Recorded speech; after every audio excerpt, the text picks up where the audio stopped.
रहीम अस्सलाम वालेकुम students. 10th class आपके बायोलॉजी के चैप्टर नंबर 16 का लेक्चर नंबर 2 है और आपका टॉपिक है कंपोनेंट्स ऑफ इकोसिस्टम। ठीक है बच्चों, कंपोनेंट्स ऑफ इकोसिस्टम। आज हम इसका पार्ट 1 देखेंगे। ठीक हो गया।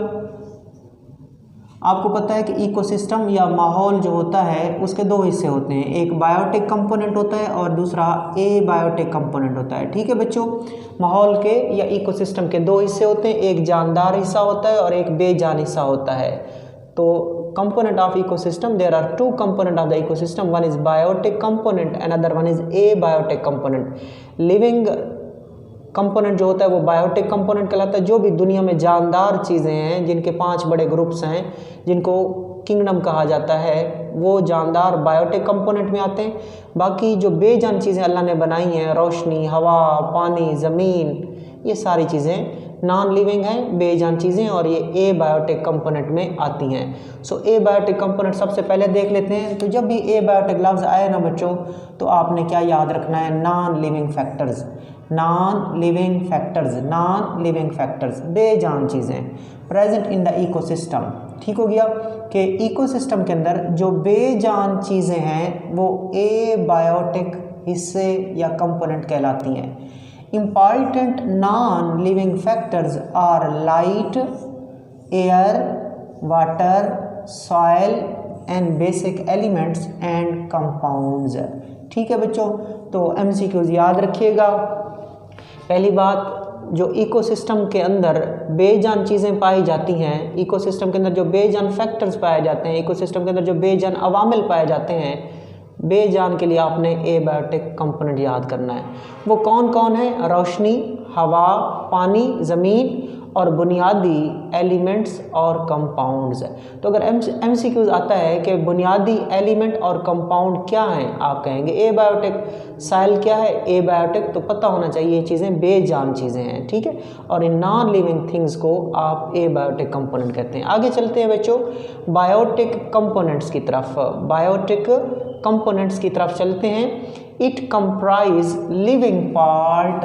ठीक है, ये लिविंग पार्ट पर मुश्तमिल है। नाम से ज़ाहिर है बायो, बायोटिक, जानदार हिस्सा, माहौल का, इकोसिस्टम का जानदार हिस्सा क्या कहलाता है? बायोटिक कंपोनेंट कहलाता है। सो इट कंप्राइज, कंप्राइज का मतलब होता है मुश्तमिल होना। सो ये मुश्तमिल होता है लिविंग फैक्टर्स के ऊपर, लिविंग पार्ट के ऊपर, और लिविंग थिंग्स को आप ऑर्गेनिज्म भी बोलते हो, organisms of ecosystem. So ecosystem का वो हिस्सा जो जानदारों पर मुश्तमिल होता है, इकोसिस्टम का वो हिस्सा जो ऑर्गेनिजम्स पर मुश्तमिल होता है, उस हिस्से का नाम बायोटिक हिस्सा है। ठीक है, तो आपने क्लियर किया। जानदार माहौल में या इकोसिस्टम में जो जानदार पाए जाते हैं, जानदार चीज़ें पाई जाती हैं, जो ऑर्गेनिज्म पाए जाते हैं, उनको हम बायोटिक कंपोनेंट कहते हैं। तो हम बायोटिक कंपोनेंट की डिटेल देख लेते हैं। बायोटिक कंपोनेंट में बच्चों जानदारों में कौन कौन आते हैं? प्रोड्यूसर्स आते हैं, ठीक, कंज्यूमर्स आते हैं और डीकम्पोजर्स आते हैं। इन सब को हमने डिटेल से पढ़ना है। थोड़ा बहुत मैं आपको बता दूं, प्रोड्यूसर्स ये वो जानदार होते हैं बच्चों, इनको आज हम डिटेल से देखेंगे। ठीक है, कंज्यूमर को भी थोड़ा बहुत। तो माहौल में वो जानदार जो कि अपनी खुराक खुद बनाते हैं उनको प्रोड्यूसर कहते हैं, जबकि कंज्यूमर अपनी खुराक खुद नहीं बनाते, ये प्रोड्यूसर की खुराक को इस्तेमाल करते हैं। जबकि बैक्टीरिया और फंजाई बच्चों ये वो जानदार होते हैं जो अपनी खुराक खुद नहीं बना सकते, तो ये मरी हुई चीज़ों से, मुर्दा पौधों, मुर्दा जानों से अपनी खुराक हासिल करते हैं, ये उनको तोड़ते हैं, लिहाजा इनको डीकम्पोजर कहते हैं। तो इनको डिटेल से देखेंगे 2 लेक्चर्स के अंदर। आज पहला लेक्चर है, नेक्स्ट लेक्चर में ये पूरा टॉपिक हम कवर करेंगे। तो सबसे पहले हम स्टार्ट करते हैं प्रोड्यूसर। नाम से ज़ाहिर है प्रोड्यूसर, प्रोड्यूसर का मतलब होता है बच्चों बनाने वाले, पैदा करने वाले, प्रोड्यूस करने वाले, प्रोड्यूसर। क्या प्रोड्यूस करने वाले? अपनी खुराक प्रोड्यूस करने वाले, खुद बनाने वाले। सो स्टार्ट करते हैं producers. They are autotrophs. Autotroph आपने 9th में बेटा सीखा हुआ है, वो जानदार जो अपनी खुराक खुद बनाते हैं। अगर मैं सादा कहूँ, वो जानदार जो अपनी खुराक खुद बनाते हैं उनको ऑटोट्रॉफ कहते हैं, और वो जानदार जो अपनी खुराक खुद नहीं बनाते उनको हेट्रोट्रॉफ कहते हैं। अब ऑटोट्रॉफ की थोड़ी सी ज़्यादा अच्छी तारीफ क्या है? ऐसे जानदार जो सादा इनऑर्गेनिक चीज़ों से अपनी पेचीदा ऑर्गेनिक खुराक बनाएं, ऐसे जानदारों को ऑटोट्रॉफ कहते हैं। सो सिंपल है, अपनी खुराक खुद बनाने वाले। The organism which can prepare their own food are called autotroph, या the organism which can prepare their food, the organism which can prepare their complex organic food from simple inorganic material are called autotroph। Okay, तो producer अपनी खुराक खुद बनाते हैं तो क्या कहलाते हैं? ऑटोट्रॉफ कहलाते हैं। प्रेजेंट इन द इकोसिस्टम, ठीक। इट इंक्लूड्स प्लांट, कौन कौन से जानदार ऑटोट्रॉफ हैं दुनिया में? एक पौधे, अल्जी एंड फोटोसिंथेटिक बैक्टीरिया। बच्चों 9th क्लास में बच्चों आपने सीखा था, इनके बारे में पढ़ा था कि ऑटोट्रॉफ कौन कौन होते हैं। एक पौधे बच्चों, एक अल्जी जो कि किंगडम प्रोटिस्टा में आते हैं और पौधों की तरह होते हैं। किसकी तरह होते हैं? प्लांट लाइक होते हैं, और प्लांट लाइक प्रोटिस्ट को अल्जी कहते हैं। फिर कुछ बैक्टीरिया भी होते हैं, कुछ बैक्टीरिया, ज़्यादातर नहीं, कुछ बैक्टीरिया भी होते हैं, वो भी अपनी खुराक खुद बनाते हैं फोटोसिंथेसिस के ज़रिए, उनको फोटोसिंथेटिक बैक्टीरिया कहते हैं। तो कौन कौन से जानदार बच्चों अपनी खुराक खुद बनाते हैं? पौधे, अल्जी और फोटोसिंथेटिक बैक्टीरिया, ये 3 जानदार अपनी खुराक खुद बनाते हैं, लिहाजा इनको ऑटोट्रॉफ कहते हैं और इनको प्रोड्यूसर भी कहते हैं। आगे चलें। These organisms are able to synthesize, अब वो डेफिनेशन कर रहा है, ठीक है, कि ऑटोट्रॉफ क्या होते हैं, ठीक। These organisms are able, ये जानदार काबिल होते हैं, to synthesize complex organic compound, to synthesize complex organic compound, के ये पेचीदा ऑर्गेनिक कंपाउंड बना सकते हैं या बनाने के काबिल होते हैं। और वो पेचीदा ऑर्गेनिक कंपाउंड क्या होते हैं? इनकी खुराक होते हैं। कहाँ से बनाते हैं? From simple inorganic raw material, सादा लफ्ज़ यूज़ नहीं किया गया, सादा इनऑर्गेनिक खाम माल से, सादा इनऑर्गेनिक खाम माल से ये पेचीदा ऑर्गेनिक कंपाउंड यानी कि अपनी खुराक बना सकते हैं। अगर वो इक्वेशन आपको याद हो फोटोसिंथेसिस वाले बच्चों, देखो इधर कार्बन डाइऑक्साइड होती है, ठीक है, फिर वाटर होता है, ठीक है, फिर क्या होती है? सनलाइट होती है बच्चों, लाइट एनर्जी होती है, फिर यहाँ पे क्लोरोफिल होता है और उससे क्या बनता है? Glucose, C6H12O6 plus O2। तो ये ऑर्गेनिक फूड है, ये ऑर्गेनिक फूड है, कम्प्लेक्स ऑर्गेनिक फूड है जो कि बन चुकी है, जो कि बनी है कहाँ से? Simple inorganic material. ये भी सिंपल इनऑर्गेनिक कंपाउंड है, ये भी सिंपल इनऑर्गेनिक कंपाउंड है। सो ऐसे जानदार जो सादा इनऑर्गेनिक कंपाउंड से अपनी पेचीदा ऑर्गेनिक खुराक या ऑर्गेनिक कंपाउंड बना सकें, उनको प्रोड्यूसर कहते हैं, उनको ऑटोट्रॉफ कहते हैं। ये प्लांट्स भी हो सकते हैं, बैक्टीरिया फोटोसिंथेसिस करने वाले बैक्टीरिया भी हो सकते हैं, और अल्जी भी हो सकते हैं। ये आपने देखा producers form basis of any ecosystem, ये आपका MCQs है, इसको अच्छे तरीके से आपने याद करना है कि इकोसिस्टम की बुनियाद कौन होते हैं? प्रोड्यूसर होते हैं। किसी भी इकोसिस्टम की बुनियाद कौन होते हैं बच्चों? प्रोड्यूसर, क्योंकि खुराक सबसे पहले इन्होंने बनानी है और इनको एनर्जी देनी है सूरज ने। तो दुनिया में एनर्जी का ज़रिया सन है बच्चों। दुनिया में जितनी भी एनर्जी है, दुनिया में जो भी काम हम करते हैं या कोई और करता है, उसके पीछे जो एनर्जी आई हुई है वो किसकी एनर्जी है? सूरज की एनर्जी है, ठीक है। और फिर उस एनर्जी को पकड़ते कौन है? प्रोड्यूसर पकड़ते हैं, जिनमें प्लांट, अल्जी और फोटोसिंथेटिक बैक्टीरिया आते हैं। सो MCQs आपने सीखा, देखा, पढ़ा कि producer form the basis of any ecosystem, कि किसी भी इकोसिस्टम की जो बुनियाद बनते हैं वो कौन होते हैं बच्चों? प्रोड्यूसर्स होते हैं। अब बात करते हैं ज़मीन की। खुश्क ज़मीन के प्रोड्यूसर कौन है और पानी में बड़े प्रोड्यूसर कौन होते हैं, ठीक है। ये देखें आप कि इन टेरेस्ट्रियल इकोसिस्टम, खुश्की के इकोसिस्टम में, यानी कि जो जहाँ पे हम इस टाइम रह रहे हैं, ये हमारी खुश्क ज़मीन, इसको बोला जाता है टेरेस्ट्रियल इकोसिस्टम, जहाँ पे पानी कम हो। सो खुश्की के इकोसिस्टम में प्लांट्स आर मेन प्रोड्यूसर, ठीक है। तो यह हमारे जो इलाका है, खुश्की का इलाका, ज़मीन जो है हमारी, यहाँ पे जो बड़े प्रोड्यूसर हैं वो प्लांट हैं, ठीक। जबकि पानी में अगर चले जाएं, पानी में भी प्रोड्यूसर्स होते हैं बच्चों, क्योंकि ज़्यादातर जानदार पानी में रहते हैं, ठीक है। In aquatic ecosystem main producers are floating photosynthetic organism, mainly algae called phytoplankton and shallow water rooted plant. तो 2 चीज़ें सीखनी है आपने कि खुश्की के प्रोड्यूसर कौन है, उधर के मेन प्रोड्यूसर, बड़े प्रोड्यूसर पौधे हैं।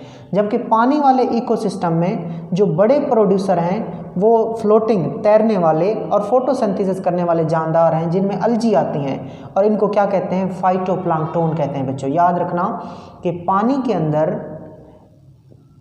के अंदर कुछ जानदार तैरते हैं और वो अलजी होते हैं और वो फोटोसिंथेसिस करते हैं, और उनको आप क्या कहते हो? फाइटोप्लैंक्टन कहते हो। तो मैं आपको वैसे जनरली तौर पर बता दूं बेटा, दुनिया में चाहे वो खुश्क ज़मीन हो चाहे वो पानी हो, ओवरऑल सबसे बड़े प्रोड्यूसर अलजी हैं। अच्छी तरह सुनिएगा, समझिएगा। दुनिया में सबसे बड़े प्रोड्यूसर, दुनिया में सबसे ज़्यादा फोटोसिंथेसिस करने वाले जानदार अलजी हैं। आप सोच रहे होंगे सर पौधों से भी ज़्यादा? बिल्कुल, पौधों से भी ज़्यादा फोटोसिंथेसिस दुनिया में अलजी करते हैं। आप कहेंगे सर वो कैसे? हमने तो पौधों के बारे में सुना था। बेटा आपको पता है ना कि ज़मीन में 3 हिस्से पानी है, ज़मीन में 3 हिस्से पानी है और 1 हिस्सा खुश्की है। ठीक है, तो जब ज़मीन में 3 हिस्से पानी है, हमारी ज़मीन के ऊपर 70% तकरीबन पानी है, तो अलजी जो होते हैं वो पानी में रहते हैं। तो पानी जब आपकी ज़मीन में इतना ज़्यादा है तो अलजी भी बहुत ज़्यादा है। ठीक है, लिहाजा दुनिया में सबसे ज़्यादा फोटोसिंथेसिस या दुनिया के सबसे बड़े प्रोड्यूसर कौन है? अलजी हैं। ठीक है, हाँ अलग अलग करें, खुश्की की ओवरऑल कौन है? अलजी। फिर हम कहते हैं स्पेसिफिक करते हैं, खुश्की के बड़े प्रोड्यूसर कौन है? खुश्क ज़मीन के उसके पौधे हैं। ठीक है, जो कि आपने पढ़ा भी है।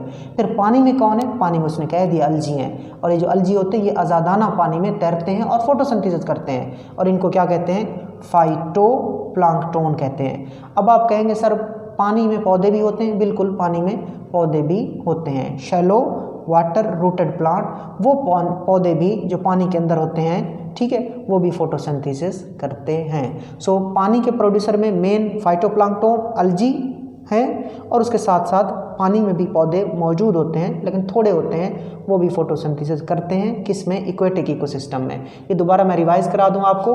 आपने बायोटिक कंपोनेंट स्टार्ट किया हुआ है, माहौल का वो हिस्सा जो जानदारों पर मुश्तमिल होता है उसको बायोटिक हिस्सा कहते हैं। ये 3 जानदार आते हैं, इसमें प्रोड्यूसर आते हैं, कंज्यूमर आते हैं, डीकम्पोजर आते हैं। प्रोड्यूसर आपने अभी कवर किया, आपने कहा ये ऑटोट्रॉफ होते हैं, और उसके बाद आपने कहा इनमें प्लांट्स शामिल हैं, अलजी शामिल हैं, और फोटोसिंथेसिस करने वाले बैक्टीरिया शामिल हैं। फिर आपने इनकी तारीफ़ की है, ऑटोट्रॉफ की या प्रोड्यूसर की। आपने कहा ये ऐसे जानदार हैं जो अपने पेचीदा ऑर्गेनिक खुराक या अपने ऑर्गेनिक कंपाउंड बना सकते हैं। किससे बना सकते हैं? सादा इनऑर्गेनिक कंपाउंड से अपनी खुराक बना सकते हैं। किस अमल के ज़रिए? फोटोसिंथेसिस के ज़रिए। उसके बाद आपने कहा कि किसी भी इकोसिस्टम की बुनियाद यही बनते हैं, बेस है। इकोसिस्टम की बेस कौन होते हैं? प्रोड्यूसर्स होते हैं। और फिर आपने कहा कि टेरेस्ट्रियल इकोसिस्टम यानी कि खुश्की का जो इकोसिस्टम होता है वहाँ के बड़े प्रोड्यूसर कौन है? पौधे हैं। जबकि इक्वेटिक इकोसिस्टम कहते हैं पानी वाला इकोसिस्टम, इक्वेटिक लफ्ज़ पानी के लिए यूज़ होता है, वहाँ पे जो बड़े प्रोड्यूसर हैं वो फ्लोटिंग फोटोसिंथेटिक ऑर्गेनिज्म है। फ्लोटिंग, तैरने वाले फोटोसिंथेटिक ऑर्गेनिज्म, फोटोसिंथेसिस करने वाले जानदार जिनको अलजी कहते हैं, और ओवरऑल नाम बनता है फाइटोप्लैंक्टन।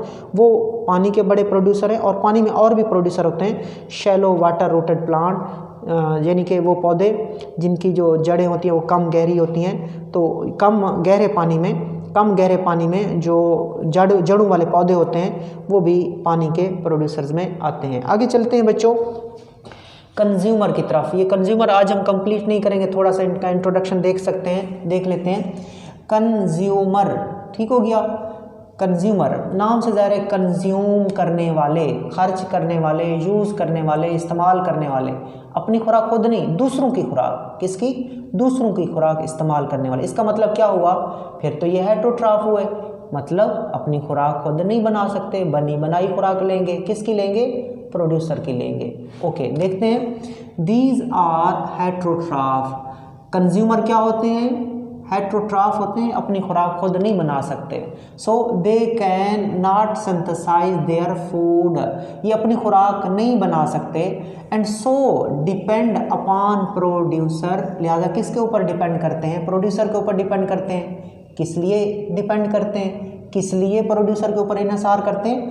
फॉर फूड, खुराक के लिए। ओके, इनमें कौन कौन आते हैं? इट इंक्लूड एनिमल्स, कंज्यूमर में एनिमल शामिल हैं, फंजाई शामिल हैं, प्रोटोजोन शामिल हैं, which are animal like protist, जानवरों की तरह के प्रोटिस्ट को प्रोटोजोआ बोलते हैं, जबकि पौधों की तरह के प्रोटिस्ट को अलजी कहते हैं। ठीक, जानवरों की तरह के protist protozoan, and many of bacteria, many bacteria.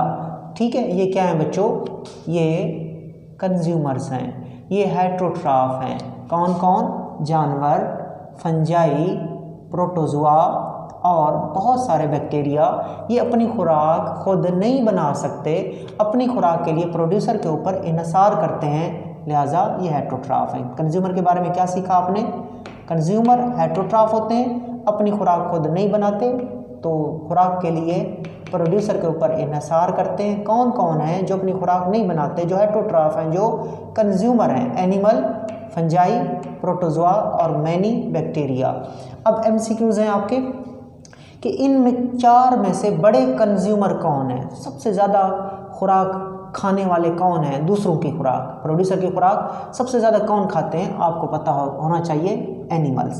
देखें MCQs, animals are the major consumer of the ecosystem, कि किसी भी इकोसिस्टम में सबसे बड़े कंज्यूमर कौन होते हैं, एनिमल्स होते हैं। सबसे बड़े मेजर कंज्यूमर्स कौन होते हैं बच्चों, एनिमल्स होते हैं। So animals are the major consumer of the ecosystem, कि किसी भी इकोसिस्टम के बड़े कंज्यूमर्स में कौन आते हैं, एनिमल्स आते हैं। They are further classified as, अब फिर कंज्यूमर को, फिर आपने कहा कंज्यूमर ये चार हैं, animal, fungi, protozoa, many bacteria, और सबसे बड़े कंज्यूमर कौन, एनिमल। और फिर एनिमल की मजीद किस्में हैं, किसकी, एनिमल्स की। So they are further classified as herbivore, carnivore and ऑमनीवोर।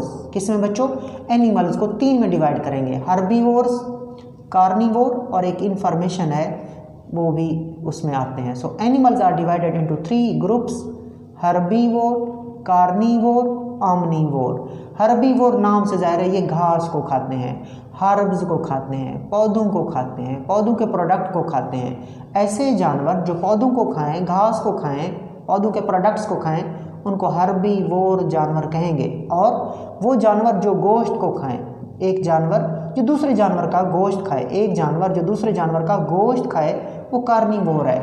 जबकि ऑमनीवोर वो जानवर होते हैं जो गोश्त भी खाते हैं, यानी कि जानवरों को भी खाते हैं और पौधों से भी खुराक हासिल करते हैं, दोनों चीज़ों से, प्लांट और एनिमल दोनों से खुराक लेने वालों को ऑमनीवोर बोलते हैं। सो हर्बीवोर क्या है, घास खाने वाले, पौधों को खाने वाले।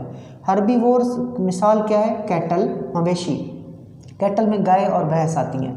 डेयर, ठीक है बच्चों, हिरन, ठीक हो गया, रैबिट, खरगोश, ग्रास ऊपर, घास का टिड्डा। दे फीड ऑन द प्लांट्स, ये किसको खाते हैं, प्लांट्स को खाते हैं। तो आज आप इतना देख लें, बाकी हम नेक्स्ट इंशाल्लाह लेक्चर में कवर करेंगे।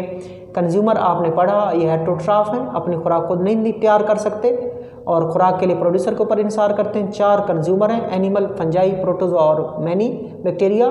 सबसे बड़े कंज्यूमर जानवर हैं। जानवर फिर तीन तरह के होते हैं, हर्बीवोर, कार्निवोर और ऑमनीवोर। ठीक है, आज हमने जस्ट हर्बीवोर को देखा। Herbivore for example cattle, deer, rabbit, grasshopper etcetera, they feed on the plant. लेकिन आपने क्या करनी है तारीफ, आपने कहना है the animal that feed on the plants, the animal that feed on the plants are called herbivore. फिर लिखनी है examples, cattle, deer, rabbit, grasshopper. वो जानवर जो पौधों को खाते हैं उनको हर्बीवोर कहते हैं। मिसालें, मवेशी, हिरन, खरगोश और घास का टिड्डा। ठीक है, तो ये आपका टॉपिक था, बाकी हम इंशाल्लाह नेक्स्ट लेक्चर में कवर करेंगे। अल्लाह।